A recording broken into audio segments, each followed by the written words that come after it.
Hi, everybody. My name is Jennifer Scheich. I'm the editor of Farm Journal's Pork and a member of the LPC Board of Directors. My cohort, Angie Denton, is in a truck and trailer on her way to a show with her kids today. And so Angie is kind of remote, and we're engaging her student Lexi to help us. So I just want to thank both of them for all their work to do all the behind the scenes details to make these happen. To get things started, I just want to introduce Lindsay Rumps. She's going to do a welcome on behalf of LPC, and she has a few announcements for us, and then I'll introduce our speakers and get going after that. Thank you, Jennifer, and good morning to you all. If I haven't met you yet, or we haven't had a chance to shake hands, I'm Lindsay Rumps. I'm the Executive Director for Livestock Publications Council, and I do have a couple of updates for you all. It seems like right now is a really busy time. You've, I'm sure, seen via LPC Communications, Actiongram, Facebook, etc., that Ag Media Summit was postponed to November. It's a virtual event, and so registration for that is ongoing at agmediasummit.com. The other thing, and probably the two bigger things that I wanted to highlight this morning, is that in lieu of us having a virtual AMS this year, we are going to do a virtual career fair for college students. And that is, it's an Ag Media Summit virtual career fair. LPC and AAEA, the Ag Communicators Network, are working together to bring that event. It was supposed to be this Friday, but we really tried to get a pretty quick turnaround on getting that event up and running after the announcement was made in August that we were going to have a virtual AMS. And we received a little feedback from some companies who wanted to be part of it that said, hey, we would love to participate, but we need a little bit more time to get ready. So we did push that event back 1 month. So if you want to mark your calendars for the virtual career fair, it's going to be in October, on October 16th. That's a Friday. And we have it set where it's a free registration for college students. So if you're a college student or you know of any college students interested in the ag media industry, please encourage them to register and attend. Registration for companies is $100. And if you are a company who you're looking to hire some interns or new college graduates this coming year, this will be a great opportunity for you to network. Our registration, as of yesterday, I haven't looked this morning, but we were over 50 registrants just in basically the first week of it being open. So we've got really high interest from college students, which is great. And if you're interested in hosting an industry roundtable discussion, that's an additional $50, and that's basically just a chance for you to sit down and talk a little bit about what you do in your career, what your company does, and then network with students and gives them a chance to ask career professionals how they got to where they're at in their career. So it's a little bit of a combination of education and networking for the students who are attending that career fair. I will go ahead and put the registration links for employers and students in the chat window. And just a side note, if you are affiliated with a university and you are recruiting for graduate school, we are open to universities who want to have a booth to recruit for graduate school. And if you're interested in that, please feel free to send me a message. We can chat about some reduced rates on some things for that career fair as well. But that's October 16th, and October 16th is also another day I wanted to flag for another reason.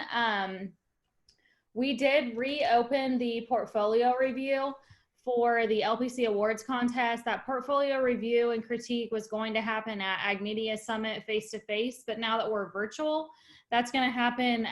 It'll be a virtual review with still a panel in November. So we went ahead and reopened entries for that for the LPC Awards contest. If you didn't get anything in the awards contest in the spring and you still want to have some of your work reviewed, that's a great chance to do it.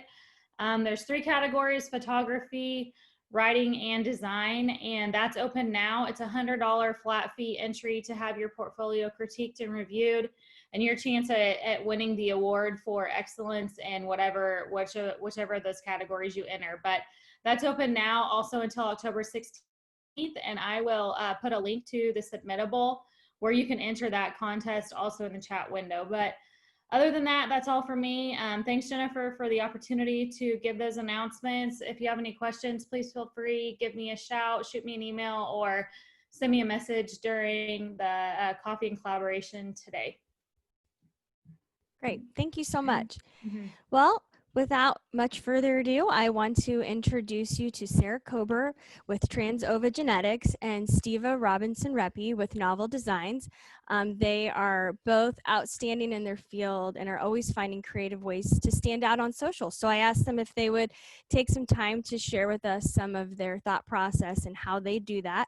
I don't know about you guys, but I always feel like social is constantly evolving and changing, and I'm always trying to figure out how to position ourselves better on it. So thank you guys so much for joining us. If you have any questions, for those of you who are listening in, please go ahead and type that over in the chat section, and they'll get to those questions at the end. And thank you guys for joining us. It's so great to see so many new faces. So I hope you enjoy it, and I'll share details at the end about our next one. Okay, I'll turn it over to Sarah. Perfect. Thank you, Jennifer, and thank you for inviting both Steva and I to be here. It's certainly an honor. Like you said, everything's in social media and media in general is constantly evolving, and so it's exciting to talk about this as a topic. Steva and I compared notes, and I think our presentations complement each other pretty well, and so I'm gonna go through a few slides and then go through the last ones pretty quickly just to save on time, because I think Steva's going to be a great insight to what she's going to cover. I'm going to start. Can everybody see my presentation before I start rolling and you guys can't see? We can see it. Perfect. Thank you. Okay. Decided to start with just a quick background for anybody who isn't familiar. I grew up in Sioux Center, Iowa, a small Northwest community in Iowa. I went to my undergraduate at Iowa State University, which is where I met Steva, and actually we spent some time together, and in fact she drugged me to a few sheep shows with her.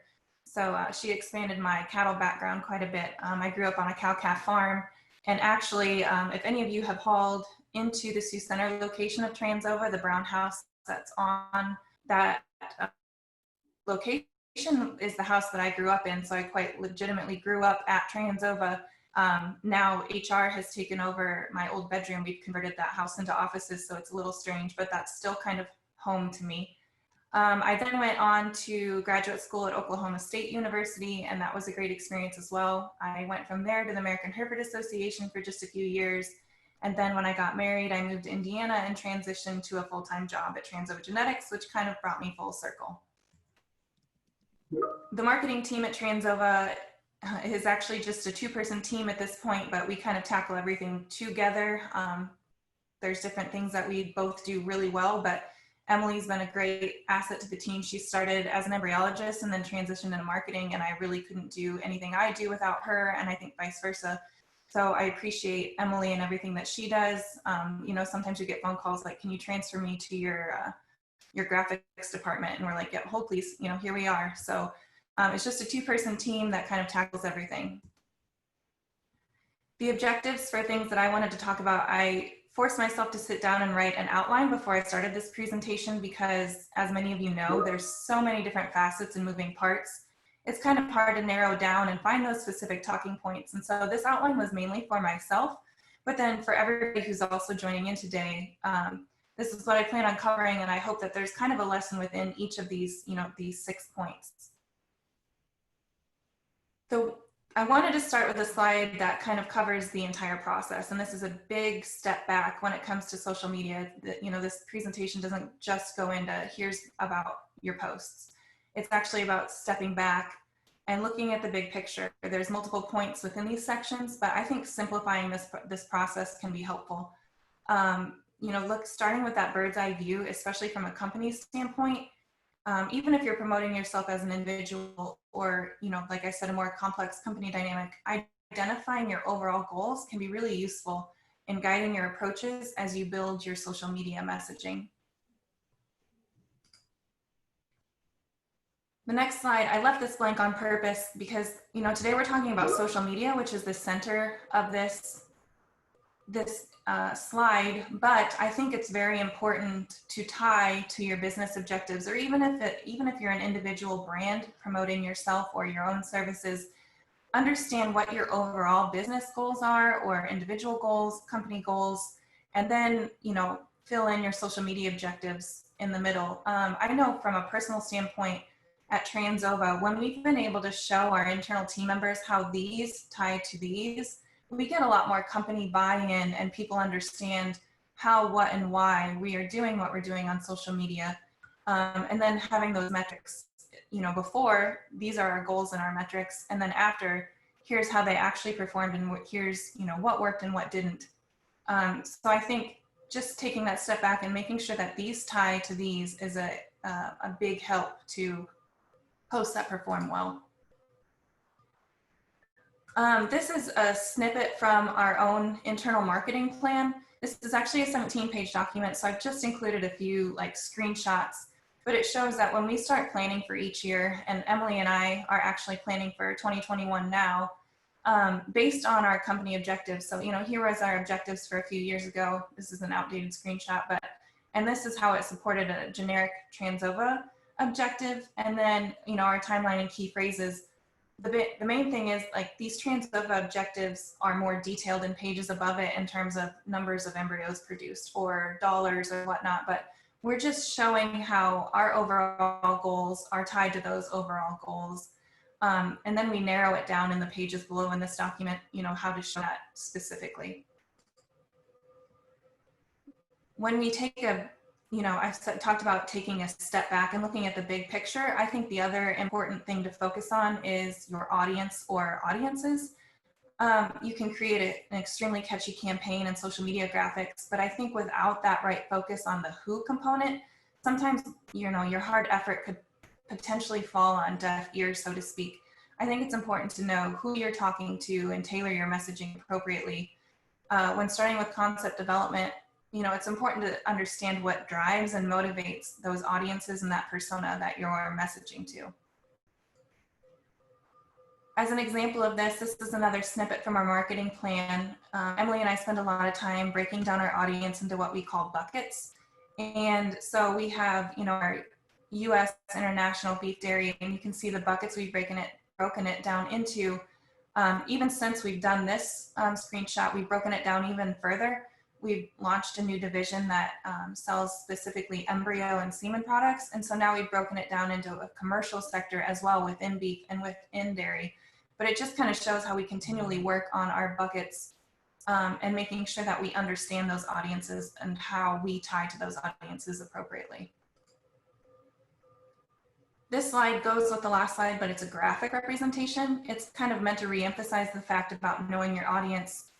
You can see these are three completely different pictures, but, you know, if you know each of these audiences, it's, you know, it's about drafting posts that are effective to those audiences. You know, what are their goals in life? Is it continuing a family legacy? Is it, you know, hanging purple banners in the show ring, you know, from the show ring? Is it simply semen production and distribution? I think asking yourself those questions about each of your audiences helps you target your messages and your social media posts effectively. Emily and I have had internal conversations about this one because, you know, social media, I think everybody on this call understands that social media is extremely effective and it's dynamic and changing, but I think it's, especially with the year that 2020 has been, it's becoming more and more important. And we will get some client service representatives from Transova say, well, you need to list our phone number everywhere because some of our people still have flip phones. And so I think it's interesting that, you know, you're trying to continually target to people on digital media while maintaining that balance.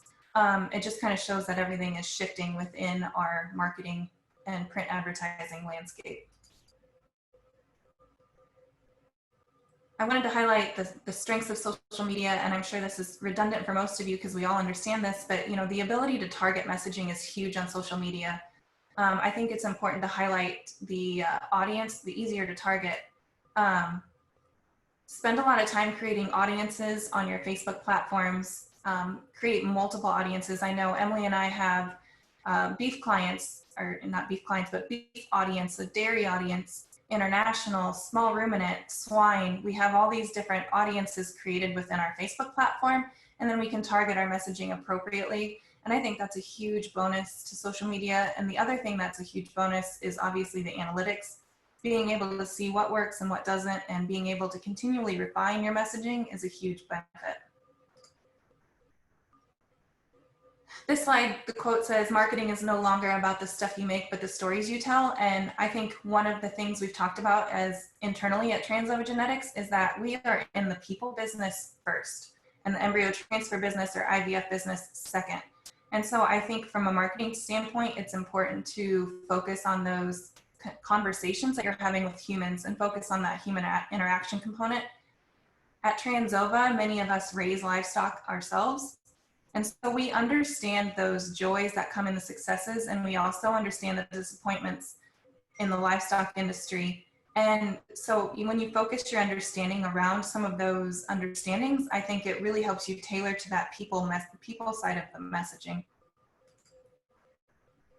This slide, you know, I've shared this one internally with our Transova team members because we're obviously a scientific-based company. So we have a lot of veterinarians, a lot of research and development people employed on our staff, and they're always saying, why aren't you sharing, you know, the hows, how we do embryo transfer, or how we do IVF, or, you know, how we do reverse sort on sex semen. And so these slides we've shown because sometimes social media shouldn't be about pushing that how or why. It should be about brand awareness, over here, you know, entertainment, inspiration, and teaching. And so it just shows that posts that appeal to an emotional level are kind of what drive a loyalty to a brand. And so while there's room for the posts that teach, we try to find that delicate balance between the entertainment and the teaching posts, and then the ones that sell as well. And this is an example. You know, Emily and I spend a lot of time drafting our social media messaging, and sometimes these ones are the ones that perform better. There's one I didn't list that said, you either love cows or you're wrong.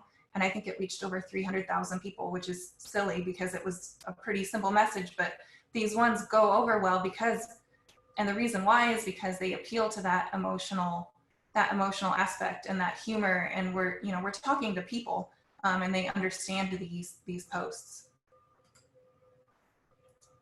Like I've already mentioned, Transova is a very scientific-based company. And so one of the struggles that we deal with is, how do we share that technical information? How do we share when people should use embryo transfer, when they should use IVF, and all of the intricacies that fall within each of those services?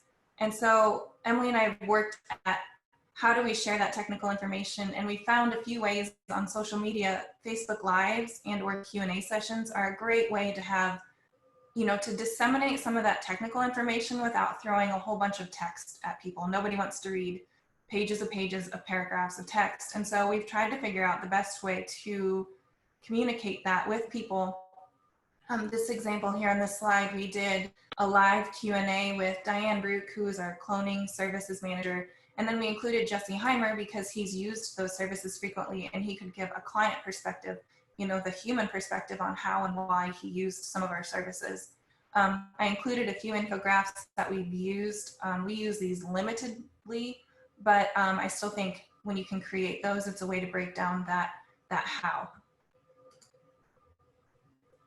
These are the slides that I think Steepa will do a great job at and we'll get into, so I don't want to spend a whole lot of time on these, but the one thing that we've tried to do at Transova in terms of specific social media posts is branding and consistency, and I think the emphasis is on consistency. Use the same brand voice when you're writing those posts. Make sure you use that voice that talks with people and not to people. The color scheme, you can see this is a screenshot, I think, from our Instagram page, but you know, the same blacks, the same reds. There's just keeping a very consistent theme through all of our posts. Our logo is in all of our posts, and just making sure that it's consistent that way. We've also tried to make sure that we keep faces with our company services and products as well. And I think that our screen, you know, that screenshot here shows some of that. While we are technical, it's not all shoot photos, it's actually our team member photos as well. This slide kind of backs up that slide. We have an internal branding guidelines.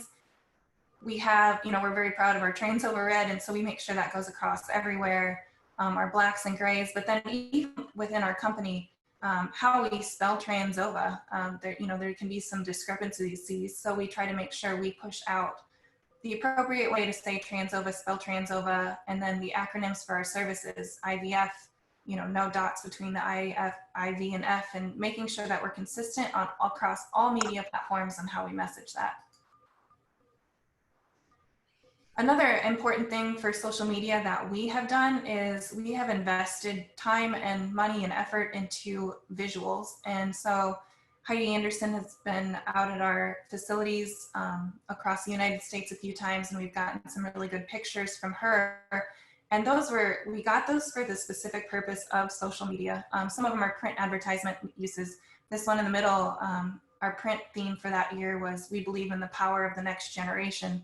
And obviously that meant calves and cows, but it also meant, the youth in our industry and how we focus on and promote that. And so these pictures are great from a social media standpoint, not only because they showcase us, but it's a way to show a softer side to kind of a scientific company.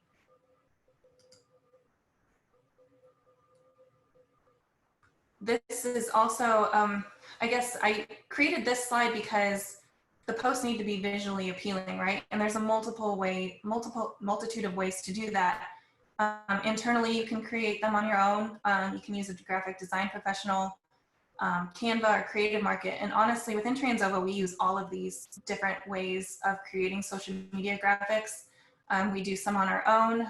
We've outsourced some. We outsource some ad design sometimes. And Emily and I have heavily relied on Canva as a way, because it's probably hard to see on the screenshot, but there's a brand kit here on Canva. And so our colors are embedded into that and our logos embedded into that. And it's kind of a fail-proof way for us to create posts in a very quick manner that reflect our branding and that consistency that I've talked about. One thing I wanted to touch on briefly was timing. I know we've had internal feedback. Emily and Sarah, why aren't you posting more on Transova's Facebook page?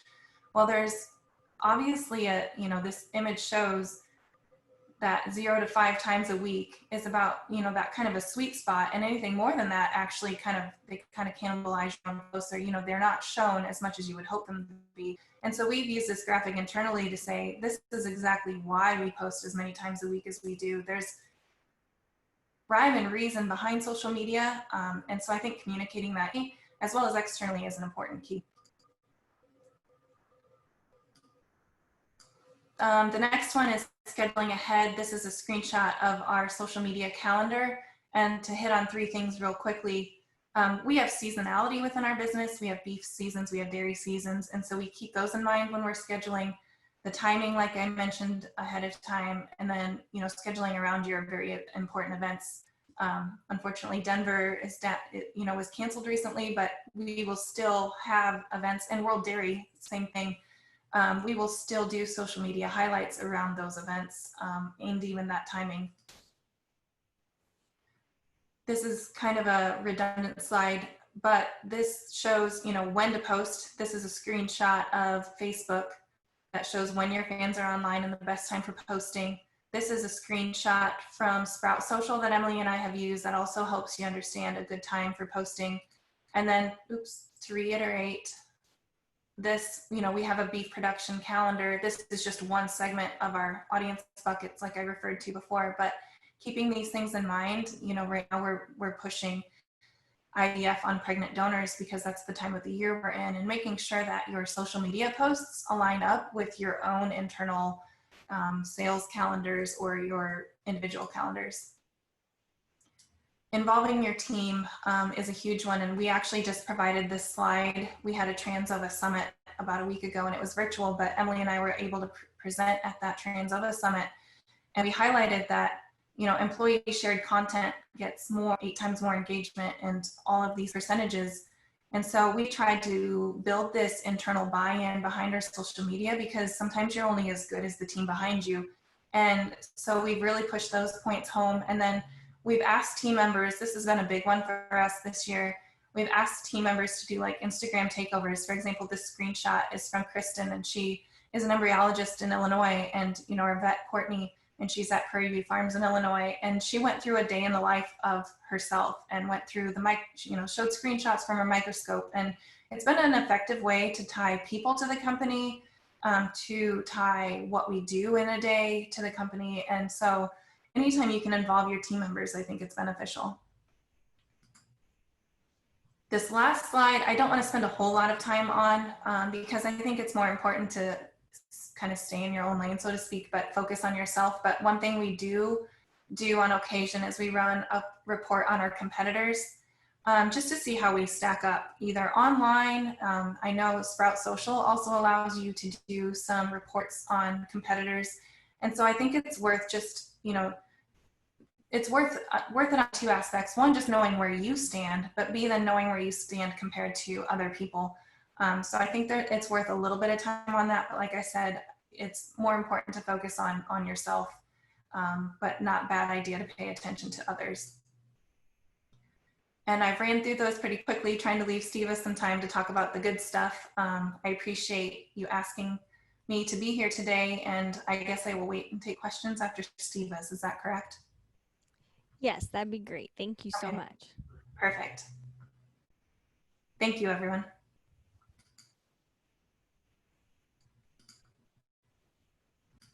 Right, let me get my screen up.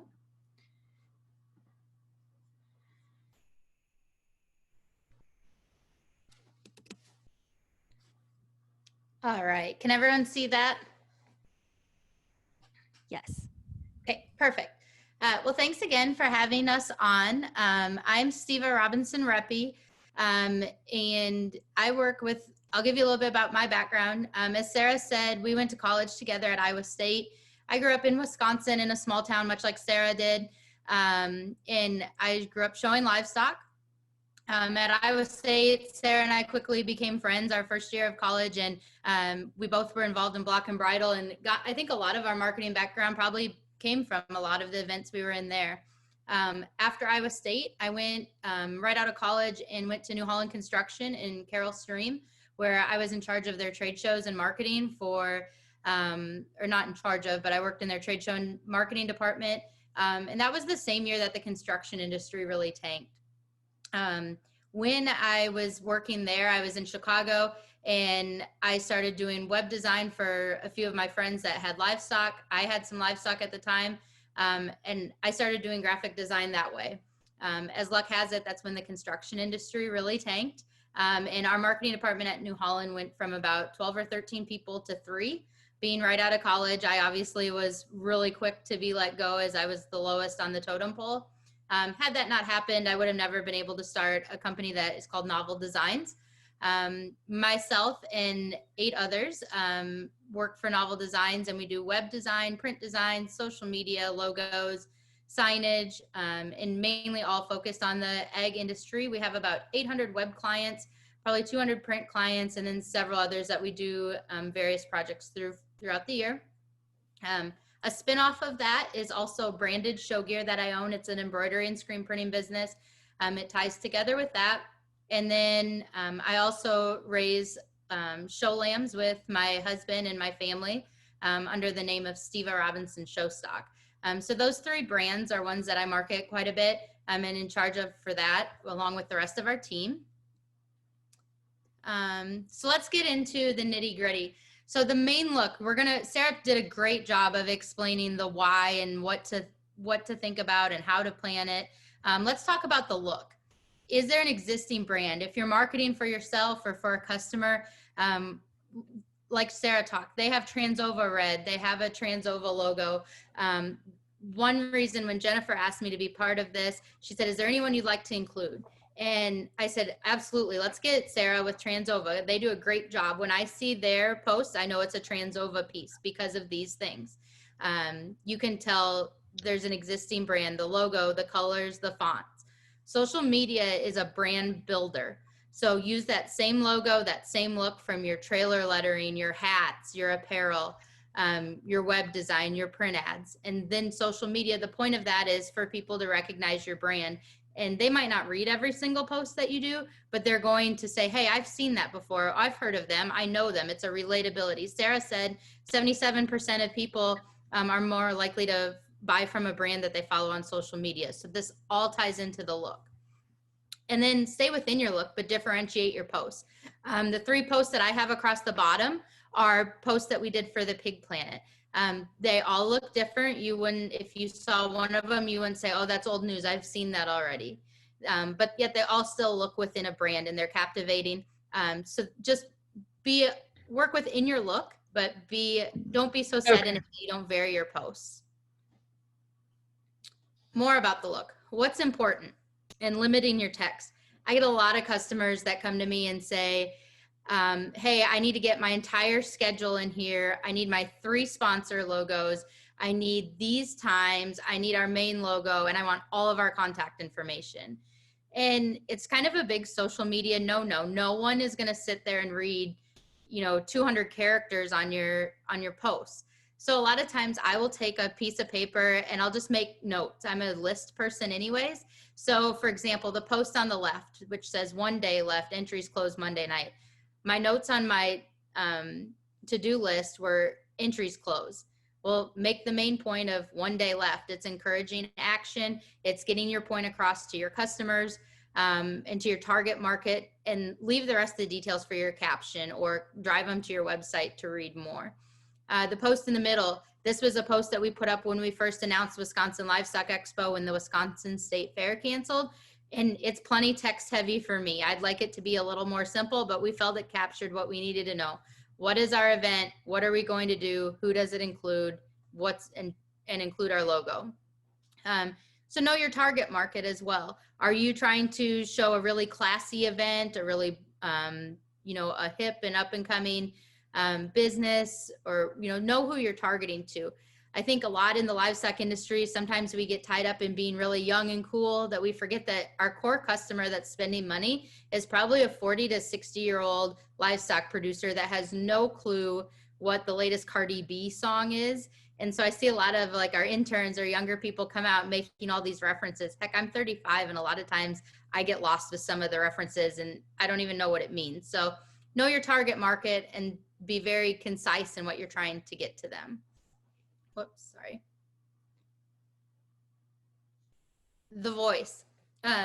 So you can come across in different voices. Do you want to be really modest?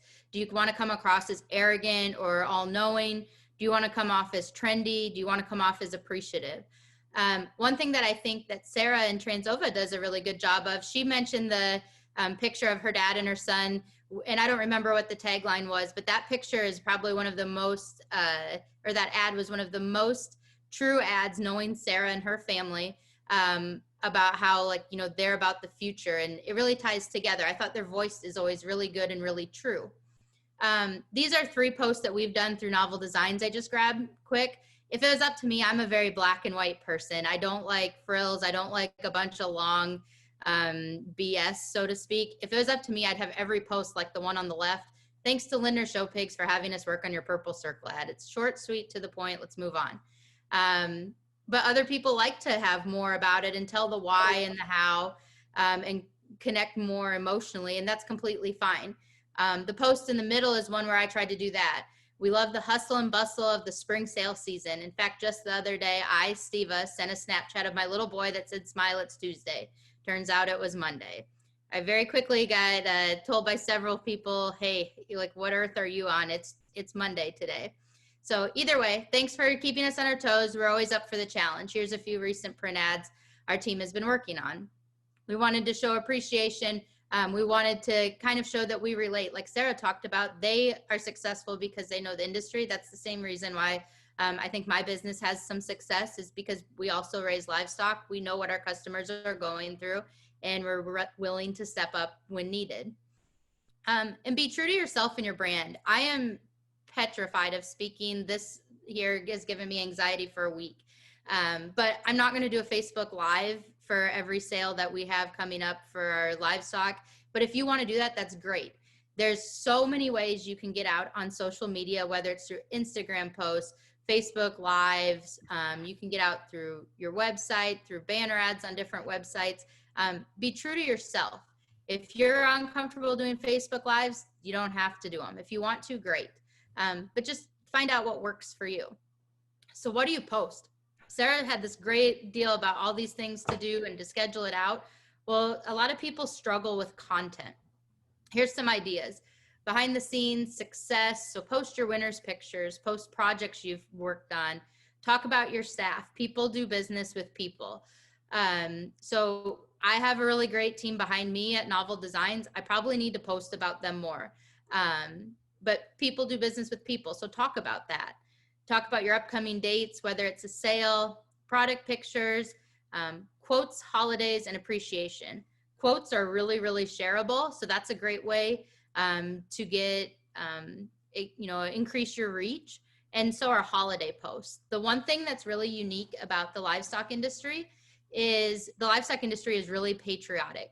So like Memorial Day, Labor Day posts, those things all go over awesome. And I think it's just kind of a statement to the type of people you're advertising to. We're all patriotic people in the livestock industry, I would say. The other thing about the quotes, the holidays, and the appreciation, you can build those at any time. So right now on December 24th, you're going to make a Christmas post. So that's a great thing to knock out one day when you're waiting on a customer to show up, or you're waiting on a sow to farrow or something like that. Get those posts cranked out and kind of have them in your library so they're ready to go.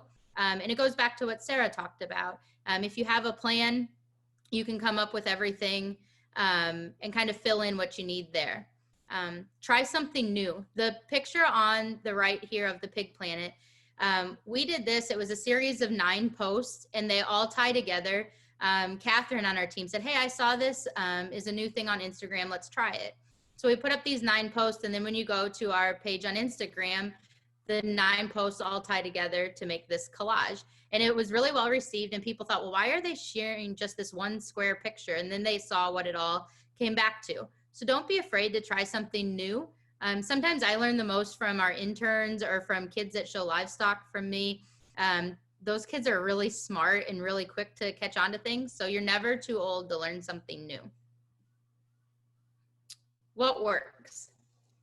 For branded, we go to a lot of conferences, and one of the things I went to this last spring at the last conference we were at, we walked in and this guy said, I'm going to tell you everything you need to know about social media. And he handed a packet. First thing was post every Wednesday at 2 p.m. And I kind of laughed. My customers at 2 o'clock in the afternoon are outside working. The kids and showmen are at school. Some people are at work cruising social media, but you can't just generalize and say, okay, I'm going to post Wednesday at 2 p.m. I'm going to post Sunday at 1 p.m. Find that sweet spot. Sarah talked about analytics and insight and feedback. And then also just use your common sense. When is your target audience online? Think about who you're targeting. So there is not any set social media guide of when I should post. Use multiple social media channels. The graphics are from Winmore Farms. We do a lot of their creative. We work with Austin and Jennifer there, and they do a great job. But one thing that they do a really unique job of is really targeting different media channels. The bigger graphic on the right is an Instagram story that we did for them. And then we use that same post for their Twitter, their social, or their Facebook and their Instagram as well. But they post them out at staggered times to hit different markets. But the look was the same across it. They do several online sales, so we updated their look for fall to the darker one that's more the dark brick background. But when you look at it, you see, hey, this is still a Winmore piece, but it's an updated look. You wouldn't think, oh, I've seen that 20 times already. It's a different look. So they do a great job of using an updated look within their brand and across social media channels. My last slide, things to avoid, overposting. Sarah mentioned this in hers. I have a lot of guys that will post, they have a sale, so they'll post a sale, or they'll post a graphic at 8 o'clock on Wednesday morning, and then 10 o'clock, and then 11:30, and then again at 5, and again at 7, and it's going to kill your organic reach. There's all sorts of takes on that, but think about it, plan things out, and then that's going to be able to say, okay, I have a sale in 10 days. Let's do these 10 posts over the next 10 days. And that's going to give you a really good reach. It's going to get your brand out there, and it's going to give you the best chance to succeed. Reactive marketing, one of the pet peeves I have is I get someone that says, oh, well, so-and-so posted a picture of someone sharing their use. I need a picture of someone sharing my use too. Well, do you need the content? What's it doing for your group? Is there a reason for it? Every business and brand is different. So tell your own story. Don't say, oh, well, I saw these guys do that. Let's do that for me too. It's okay to look at what other people are doing and say, okay, let's take our spin on it. But doing the exact same thing, it's not going to get you anywhere. Excessive text and graphics, we talked about that before. Foot always on the gas. I have a lot of people that every week they're having an online sale and they say, okay, sale tonight, best set we've ever sold. And 7 days later, guess what? They're selling the best set they've ever sold again. You kind of need to know when to accelerate and when to lay back. For example, I have a new Ram we purchased this year that I think is really good. I've got his picture and his graphics already. I haven't posted him yet. I'm going to wait till December. I want people to come look in January. I want him to be the hot topic and news then. It doesn't do me a lot of good to promote him right now. I'm not selling semen on him. I'm breeding ewes to him. I don't have anything in my bred ewe sale pen to him. I'm going to wait on him and keep him as a hot topic later. So it goes back to your planning. If you have a plan, you kind of can decide when to put your foot on the gas. Kind of a few things in closing. I know I went through pretty quick, but I wanted to allow some time for questions. There's no right or wrong way. Find what works for you. You'll kind of be able to look at your analytics. You'll get some feedback from your customers and find out what is working. When's the right time to post? What do my customers like seeing? And don't be discouraged if you don't get a ton of engagement or a ton of likes. It takes a long time to build that. But it's mainly just finding out what mix works for you. Be consistent. You don't want to post every day or every 2 days for 10 days and then fall off the face of the earth for 2 months. I'm guilty of this. I get busy and then I get behind on stuff, but try and be consistent and post on a consistent basis. The biggest thing, social media is just a part of your marketing mix. You want to drive them to your website. You want to tie your marketing together. Make sure your print ads match the voice and the look you're using on social media. Make sure those graphics are, carrying through in your apparel and your trailer graphics. The whole goal is for people to say, hey, like Novel Designs, I've heard of them. I don't remember what I've heard of them, but I recognize their logo. So that's a great way just to kind of keep in check. Like, social media is a part. It's not all of your marketing. It needs to be a part of it. I think that is all that I have for slides.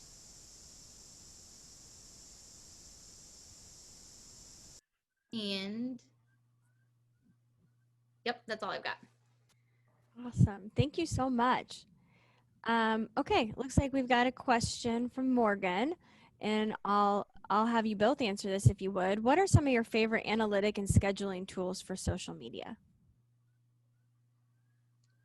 From a scheduling perspective, I really like Hootsuite. I use that quite a bit. And Sarah probably can talk more about the analytics side, but Facebook also has a really good scheduling tool, and it's getting better. It used to be you had to post to Facebook and then share it to your phone and share it to Instagram, but there's a lot of really good options out there now. Sarah, do you want to talk about analytics? We've used several different platforms. The one we've used probably most consistently is Sprout Social. The one thing we liked about Sprout Social was that we could post to multiple our accounts at once, as with most of those. But the other thing is we could track our competitors, like we talked about internally. Steve, you did a great job hitting on the tell your own story. And so we used that as a way of, Transova tells our own story, but this is how we're comparing to our competitors at the same time. And we could share some of those reports internally. And that was really functional, and we liked that. The other thing that Emily and I are actually working on right now is a transition into some HubSpot, which takes our email marketing and some of those social media platforms and puts them into one sales funnel. And so I don't have much to report on that yet because we're kind of implementing that right now. But it will be interesting to see how kind of merging all of our platforms together gives us even more benefit in terms of analytics.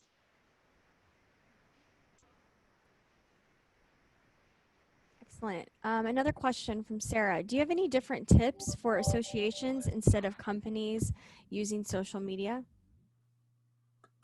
I can take that one. So I helped run the Wisconsin Livestock Expo earlier this year. And one thing we really tried to do was we talked about our voice we wanted when we were rolling it out. And I think associations can use the same thing. With Wisconsin Livestock Expo, we tried to be really positive and really say like, hey, we'll keep working hard. We have something great coming.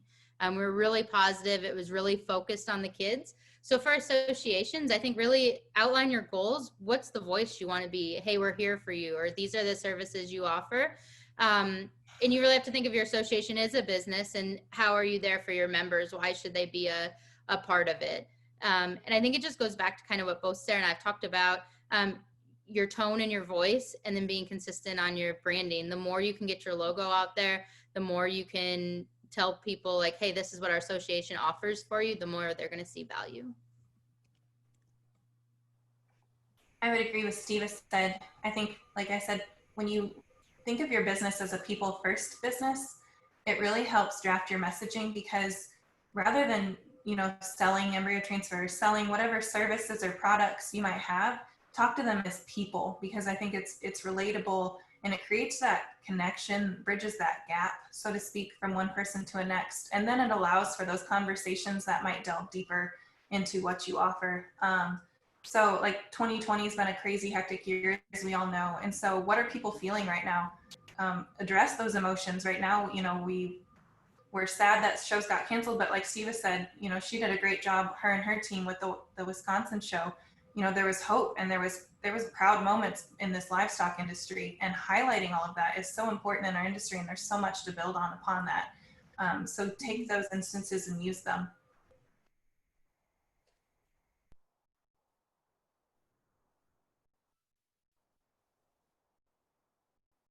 Okay, it looks like we got another one that came in. What social media platforms are livestock farmers most likely to be using in the U.S.?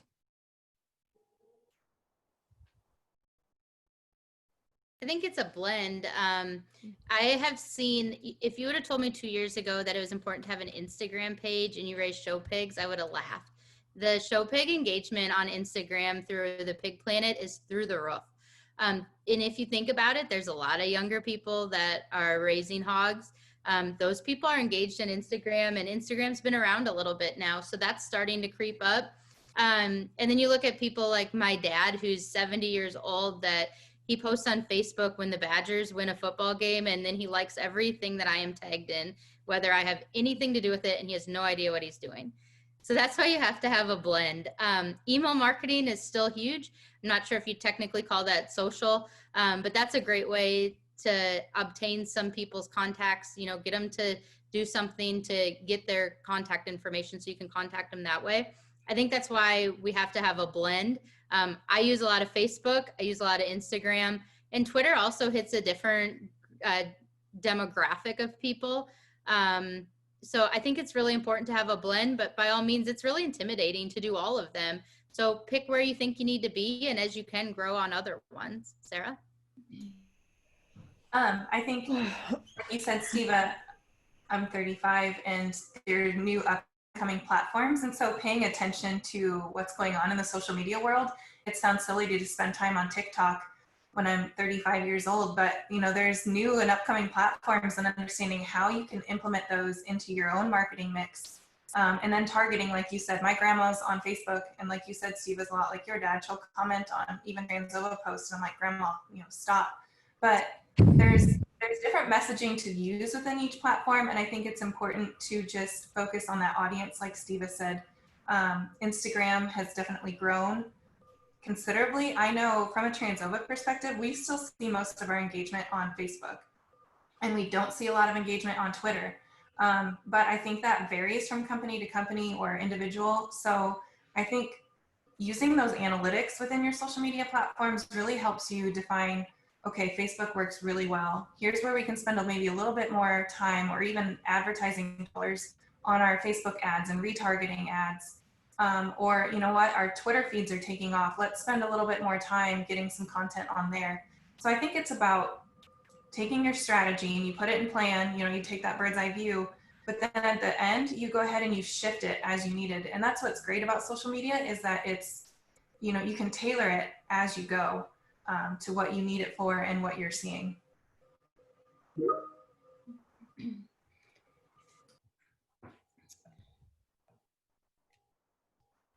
Any other questions? I wanted to jump in here at the end, and today's kind of a unique opportunity to give a couple shout outs to some people that I'm about to do this for. Don't know I'm about to do it, but first, thank you, Steva and Sarah, for your presentation today. And I wanted to give Steva a little extra shout out. She and her company are starting to work on a website redesign for LPC. So I'm really excited to be able to have that coming your way. I know we've heard a lot of feedback that LPC's website needs to be more mobile friendly. And so special shout out to Steva and her crew. We just got started working on that process, but looking forward to having a new LPC website that they're working on for us this fall. And the other shout out is Morgan Marley is on today's Coffee and Collaboration, and she does all of the graphics for Coffee and Collaboration. She works with Jennifer and Angie every month on getting our graphics out that we put on social. So thanks a bunch, Morgan, for doing that. She's an LPC member via a Certified Angus Beefs membership with the association. So she stepped up and volunteered as a committee person to do that. And so I wanted to give her a shout out, thank you, while she's still on the Coffee and Collaboration this week. And of course, thanks to Jennifer and Angie for organizing these month to month.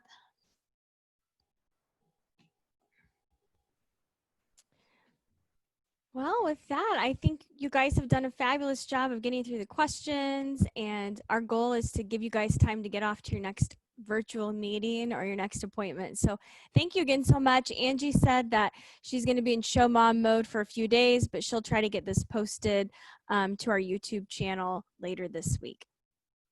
Thanks again, and I hope to see you guys on here October 21st.